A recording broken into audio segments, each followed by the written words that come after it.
Olá, igreja que nos ouve, também todos os nossos irmãos e amigos que assistem pelo Facebook ou Instagram. Nós falamos no último vídeo a respeito de família, aqueles 4 fundamentos, para a família, que são ser cheio do Espírito Santo, submissão mútua, amor incondicional e respeito incondicional. São bases extremamente importantes, fundamentais para o relacionamento, para a vida em família. Mas eu entendi também naquele dia que nós gravamos que algumas dessas bases precisam ser um pouquinho melhor explicitadas, explicadas. Então, a primeira é ser cheio do Espírito Santo, e eu creio que há dúvidas nisso, há perguntas que as pessoas fazem, e nós queremos então abordar esse assunto. O que é ser cheio do Espírito Santo?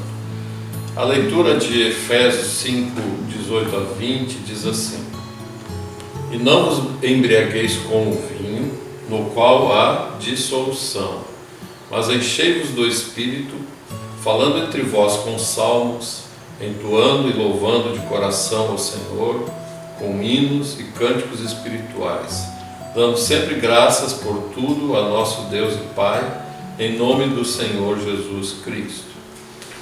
Bem, a Missão Cristo Elim, ela é uma igreja pentecostal.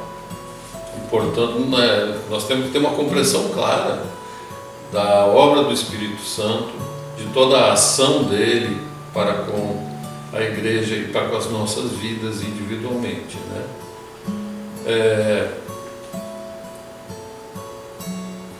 O que é ser cheio do Espírito Santo? Como é algo que acontece com a pessoa, algo que é subjetivo, às vezes é difícil de explicar essa experiência pessoal, em que não seja confundido com alguma outra coisa simplesmente natural da natureza humana ou carnal, e sim uma experiência genuína com Deus e com o Espírito Santo. Bem, mas tem um lado subjetivo da nossa participação, mas tem um lado objetivo do que ele provoca em nossas vidas, que pode ser visto, que pode ser observado, E aqui nós vemos que Paulo fala ser cheio do Espírito Santo, falando entre vós com salmos, hinos, entoando e louvando de coração ao Senhor, com hinos e cânticos espirituais, dando sempre graças a Deus por tudo, a nosso Deus e Pai, em nome do Senhor Jesus Cristo. Então, há características exteriores, há expressões na vida que mostram que há algo em nosso interior, que a presença de Deus é grande, que a presença de Deus é forte, que estamos cheios do Espírito Santo. Paulo fala também em Colossenses, um texto paralelo a este, dizendo assim: habite ricamente em vós a palavra de Cristo, instruí-vos e aconselhai-vos mutuamente com toda a sabedoria, louvando a Deus com salmos e hinos e cânticos espirituais, com gratidão em vosso coração. Então, é um texto paralelo, já que Colossenses, Efésios, Filipenses foram livros escritos na prisão por Paulo, que tem alguma semelhança entre eles. E Paulo aqui também, Colossenses, ressalta a mesma característica daquele que está cheio do Espírito Santo, E o próprio Paulo e Silas, que uma determinada vez estavam presos na prisão de Filipos, injustamente presos, por perseguição mesmo ao Evangelho, eles amarrados, acorrentados, eles começaram a louvar o Senhor, eles começaram a exaltar o Senhor, porque o coração deles não estava preso àquelas circunstâncias, o coração deles estava ligado ao Senhor. E o texto diz assim: por volta da meia-noite, Paulo e Silas oravam e cantavam louvores a Deus, e os demais companheiros de prisão escutavam. E nós sabemos o que ocorreu após isso, que houve um terremoto e toda a prisão, as portas e as cadeias foram abertas, todos ficaram soltos, e E ali naquela noite o carcereiro, assustado, pensando que todos iriam fugir, enquanto que todos estavam ali ainda na prisão, ele se entrega ao Senhor, ele fica cheio de temor e vê que Deus estava presente na vida daqueles homens, e ele entrega a sua vida, e ele e sua família todas são convertidas e batizadas. Bem, Paulo também fala em outros textos, né? Alegrai-vos no Senhor. Outra vez digo, alegrai-vos. No momento que estavam também numa das cidades da Ásia, que eles sofreram perseguição, relata que as pessoas que estavam acompanhando, apesar de toda a dificuldade, eles ainda estavam alegres, estavam cheios do Espírito Santo. Os discípulos, porém, transbordavam de alegria e do Espírito Santo. Isso está em Atos 13, 52. E no dia famoso, né, que para todo pentecostal, esse dia é um dia marcante, porque narra o início da igreja, está lá em Atos, no capítulo 2, e o derramamento do Espírito Santo. Uma experiência inconfundível, marcante, que determinou um início pujante da igreja do Senhor. E diz assim, já no final do verso, do capítulo 2: como os ouvimos falar em nossas próprias línguas as grandezas de Deus. Aqui, aqueles que ouviam eles falando em línguas e eles se expressando, profetizando, eles entenderam nas suas próprias línguas que eles eram cidadãos de outras nações que tinham vindo a Jerusalém para adorar, e viu os discípulos, homens simples, homens e mulheres da Galileia, e falando aquelas línguas diferentes que eles não conheciam. Mas algumas pessoas entenderam o que foram falar na sua própria língua, e o que eles falavam era das grandezas de Deus. Então nós vemos essas expressões que são algo que flui daquele que está cheio do Espírito Santo. Ela tem alegria, ela expressa louvor, adoração, ela expressa gratidão, e ela expressa o amor de Deus também. Isso então pode ser observado, e isso que nós queremos passar à sua vida, que nós precisamos ser assim. É isso que Deus quer para as nossas vidas, que nós tenhamos esse enchimento, que nós tenhamos esta expressão, que nós tenhamos esta forma de viver que impacta outras vidas que estão junto conosco, pelo testemunho, pela alegria, pela paz, que em meio a toda dificuldade não nos abalamos, mas podemos louvar e engrandecer ao Senhor, como Paulo e Silas presos na prisão. Aquilo impactou todos os presos, porque era algo completamente incoerente com aquela situação, mas por causa do enchimento do Espírito Santo, eles podiam se expressar dessa forma e ter toda a liberdade em Deus. E vamos falar também de um outro aspecto, que Paulo menciona aqui, o embriagar-se e o ser cheio do Espírito Santo. Então há uma comparação entre se embriagar com vinho e ser cheio do Espírito Santo. O vinho que embriaga, o que ele faz? Ele deprime o teu autocontrole, a tua sabedoria, o teu equilíbrio, a tua capacidade de julgar, e a pessoa pode falar um monte de bobagem, ela realmente fica sem controle, sem um juízo de que está sendo ridículo.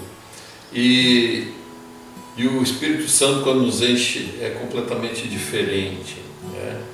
Ele nos dá sabedoria para tomar decisões, ele nos dá uma paz interior que ninguém pode entender, ele nos enche do amor de Deus para no relacionamento familiar, na igreja, entre irmãos, nós realmente amarmos de verdade, como o Senhor Jesus ensinou. Os discípulos seriam conhecidos pelo amor com que se amariam uns aos outros, e assim as pessoas saberiam que Deus está no meio da igreja. Então, O Espírito Santo, quando nos enche, ele traz características inconfundíveis e completamente opostas ao que o vinho ocasiona nos corações. Você vê um pai de família que bebe, que se embriaga, chega em casa e bate nos filhos, bate na esposa, depois chora feito um bebê, com remorso, e promete que nunca mais vai fazer isso. No outro dia bebe de novo e acontece tudo novamente. Mas aquele que é cheio do Espírito Santo chega em casa, traz paz à sua casa, traz um abraço, traz amor, traz a presença de Deus, reúne a família com amor, homem e mulher, pai e mãe, e os filhos cheios do Espírito Santo. Esse é um lar ricamente abençoado, é um lar que a presença de Deus é contínua e constante, e um ambiente que quando alguém entra ele sente já que ali há amor, ali há paz, ali há uma alegria que não pode ser explicada naturalmente, que está acima, bem além daquilo que é natural. Mas há outras coisas além do vinho que podem embriagar as pessoas também, né?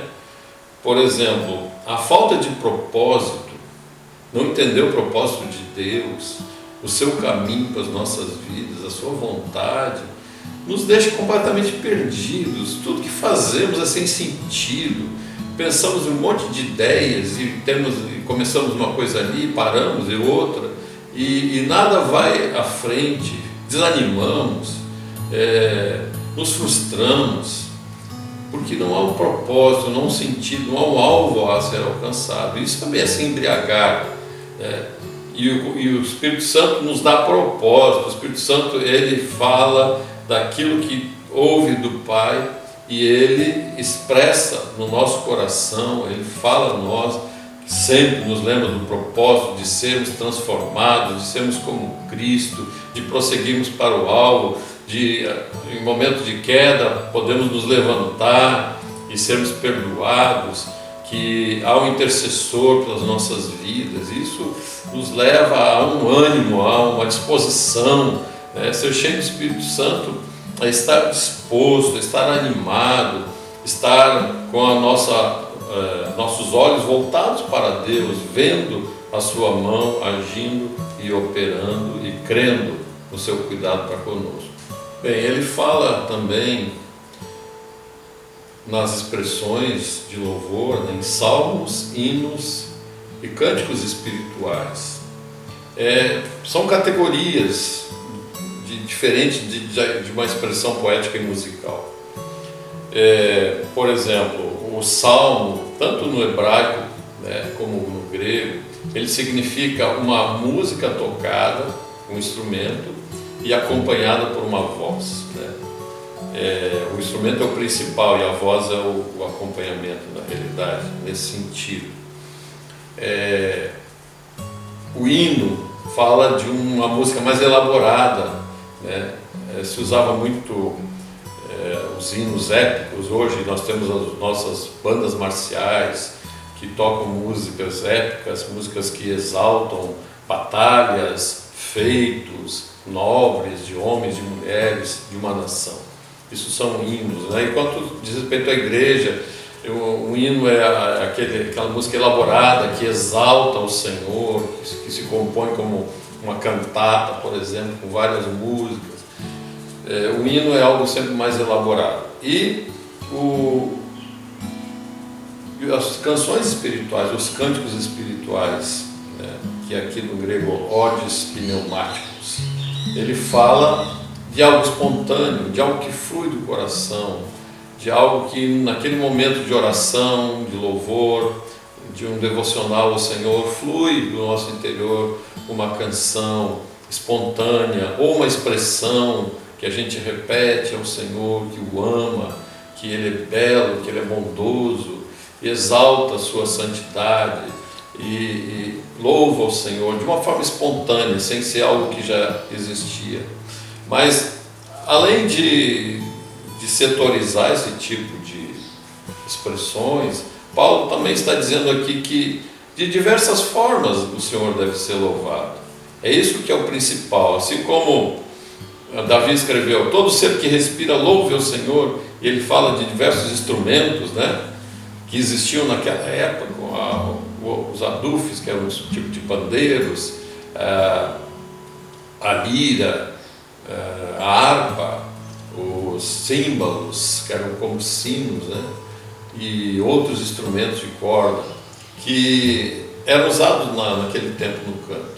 É claro que ele está dizendo ali que todo instrumento que é criado, ele deve ser voltado a ser usado para o louvor do Senhor. E assim também Paulo aqui explica, todo cântico, toda expressão, tudo aquilo que o Espírito Santo lhe inspirar, seja para louvar, seja para bendizer ao Senhor, porque você está cheio do Espírito Santo e precisa extravasar, porque ser cheio do Espírito Santo inclui um transbordar, você é cheio de dentro para fora, como Jesus falou aquela mulher samaritana lá no poço de Jacó, aquele que beber dessa água que eu dou não terá mais sede. Ou em outro momento ele diz, aquele que crer em mim, como diz a Escritura, do seu interior fluirão rios de água viva. E João, quando escreve a explicação dessa expressão de Jesus, ele diz, isto ele falava acerca do Espírito Santo que seria dado aos seus discípulos, amém? O Espírito Santo é fundamental nas nossas vidas, ser cheio dele é que vai nos conduzindo cada dia no triunfo e na vitória, né? E a gratidão, o louvor e a gratidão, agradecer ao Senhor por tudo, em todo momento, seja grato ao Senhor pelas tantas coisas que Ele tem nos dado, como o Davi fala no Salmo 103, bendize a minha alma o Senhor e tudo que é em mim bendiga o seu santo nome. Essa é uma alma cheia do Espírito Santo, que é grata ao Senhor. Então quem é grato ao Senhor, ele no lar, ele vai transmitir isso, não vai ficar murmurando, não vai ficar reclamando de todo mundo, só se lamentando porque que isso não aconteceu, porque que isso não veio. Ele vai, pelo contrário, levar toda a família, seja o filho, seja a filha, seja o esposo, seja a esposa, vão, tomados pelo Espírito Santo, levar a família a ser uma adoradora, ser alguém grato, que entende cada momento como sendo algo que Deus permite para o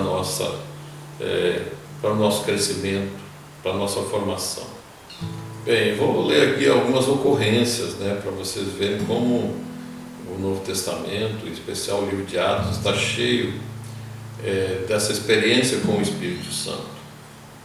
Diz em Atos 2,4, todos ficaram cheios do Espírito Santo e passaram a falar em outras línguas, segundo o Espírito lhe concedia que falassem. Em Atos também 4,31, tendo eles orado, tremeu o lugar onde estavam reunidos, todos ficaram cheios do Espírito Santo e com intrepidez anunciavam a palavra de Deus. Atos 10,44 diz assim, ainda Pedro falava estas coisas quando caiu o Espírito Santo sobre todos os que ouviam a palavra. E os fiéis que eram da circuncisão, que vieram com Pedro, admiraram-se, porque sobre também os gentios foi derramado o dom do Espírito Santo, pois os ouviam falando em línguas e engrandecendo a Deus. Aqui Pedro foi dirigido a pregar a Cornélio, tem toda uma descrição linda dos anjos mesmo, vindo falar com Pedro, tendo uma visão, anjo falando com Cornélio, pedindo que ele mandasse os seus emissários chamar Pedro. E quando Pedro começa a falar, começa a pregar, aquela família, aqueles homens, aquelas servos de Cornélio estavam tão sedentos pela palavra que o Espírito Santo foi derramado sobre eles e todos ficaram cheios naquele momento, né? E Pedro explica isso depois, quando ele é contestado pelos judaizantes, como que ele batizou os gentios, aquelas pessoas que eram consideradas impuras. E Pedro disse assim, então me lembrei da palavra do Senhor quando disse, João na verdade batizou com água, mas vós sereis batizados com o Espírito Santo. Nós vemos uma relação muito grande entre batismo no Espírito Santo e ser cheio do Espírito Santo. Quando Jesus falou aos discípulos: esperai em Jerusalém, até que do alto sejais revestidos de poder, em outra ocasião ele diz: vocês serão batizados com o Espírito Santo, não muito depois desses dias. E Lucas descreve em Atos o que aconteceu, que nós lemos aqui. A promessa era o batismo e eles foram cheios do Espírito Santo. É isso que Lucas registra. Veio o Espírito Santo e todos foram cheios do Espírito Santo. Então, batismo e ser cheio do Espírito Santo não são sinônimos, mas são ocorrência simultânea, né? Apenas que, digamos assim, o batismo, que nós pentecostais chamamos de batismo no Espírito Santo, é o primeiro enchimento. Mas Paulo é muito claro dizer que nós devemos buscar sempre ser cheios do Espírito Santo, né? E outra ocasião, disse Paulo, né, para os Efésios, que tinham se convertido, mas ainda não tinham recebido o Espírito Santo. Impondo-lhes Paulo as mãos, veio sobre eles o Espírito Santo, e tanto falavam em línguas como profetizavam. Aqui nós vemos também que a experiência trouxe consequências, né? E uma das coisas principais era o falar em línguas e profetizar, e essa profecia, esse falar em línguas, era para exaltar o Senhor. Nós temos, é claro, muitos exageros na área pentecostal, muita coisa da carne, e até o espírito maligno tentando imitar e confundir as pessoas. Mas a experiência é genuína, né? Sempre se fala que o pessoal da Casa da Moeda, tanto americano, brasileiro, para eles reconhecer uma nota falsa, eles não ficam estudando as características da nota falsa. Eles estudam tudo a respeito da nota verdadeira, todas as características que ela tem. Quando eles conhecem perfeitamente, eles olham para uma falsa e eles dizem: essa não é verdadeira, porque se conhece a verdade. Então, conhecendo a verdade, conhecendo a experiência genuína do enchimento do Espírito Santo, nós podemos ver quando há exageros, quando há carne manifesta, ou quando até é o inimigo que está conduzindo uma determinada pessoa que não tem o seu coração rendido, na realidade, a Deus, e tenta imitar e confundir. Mas a expressão real e verdadeira, ela é de Deus, ela faz parte da vida cristã. Também quando Filipe prega em Samaria, e depois os apóstolos, muitas pessoas se convertem em Samaria, e depois os apóstolos vão lá para ver como tinha acontecido, o que tinha acontecido. Eles viram que eles ainda não tinham sido cheios do Espírito Santo, não tinham recebido o Espírito Santo. E eles impuseram as mãos, Pedro e João, e os samaritanos também foram cheios do Espírito Santo. Então eles impuseram as mãos e recebiam estes do Espírito Santo. Claro que há no meio evangélico algumas diferenças teológicas, e algumas igrejas que entendem que os dons e essa expressão toda ficou só no passado. Eles alegam que ser cheio do Espírito Santo é ter caráter. É claro que o Espírito Santo vai nos levar a conduzir a Cristo sempre, né? A conduzir a mensagem a reconhecer Cristo e ser mudado por Cristo e ter um caráter como o de Jesus. Esse é o alvo, esse é o propósito. Mas há uma diferença entre ser cheio do Espírito Santo e o caráter em si. Isso está lá em Atos capítulo 6, verso 3, quando há uma ocorrência em que os discípulos reclamam dos apóstolos que a divisão das cestas básicas e lá para as viúvas estava havendo algum exagero para parte das viúvas judias e um desprezo às viúvas dos que não eram judeus. Então, eles orientam que se escolhessem homens que fossem fazer essa função. E ele diz assim, ó: mas irmãos, escolhei dentre vós 7 homens de boa reputação, cheios do Espírito Santo e de sabedoria, aos quais encarregaremos deste serviço. Ele faz a diferença aqui. Boa reputação fala do caráter, né? E cheio do Espírito Santo é a outra característica do cristão. Há uma diferença. É claro que ser cheio do Espírito Santo vai nos levar sempre a desenvolver o caráter de Cristo, mas não são a mesma coisa. Bem, outra coisa muito importante, falando um pouquinho só no grego, como está expresso esse tempo verbal, né? Que fala uma voz passiva, o tempo indicativo, voz passiva e o modo imperativo. Então, a voz passiva significa o quê? Que nós vamos ser enchidos. Nós não nos enchemos a nós mesmos, no sentido de que nós pegamos aqui e colocamos em nós. Nós sim pedimos ao Senhor, nós sim buscamos ao Senhor, nós sim clamamos ao Senhor para que Ele nos encha. E Deus que ouve a oração é que vai fazer isso, como o Senhor Jesus prometeu, né? E outro que é imperativo, ou seja, não é uma opção. Você pode ser cheio ou não do Espírito Santo. Não, é um mandamento. Sejam continuamente cheios do Espírito Santo. É imperativo, está dizendo que nós devemos buscar essa experiência continuamente no decorrer da nossa vida. E se é para ser cheio, é porque é possível se esvaziar. Se é possível se esvaziar, nós vamos ir ficando talvez já mais frios, mas não há tanta dinâmica na nossa vida, os problemas familiares começam a aparecer. Então tem que se encher, tem que buscar o Senhor, tem que buscar a graça de Deus forte dentro de nós, para que todas as coisas possam ser vencidas pelo amor de Deus.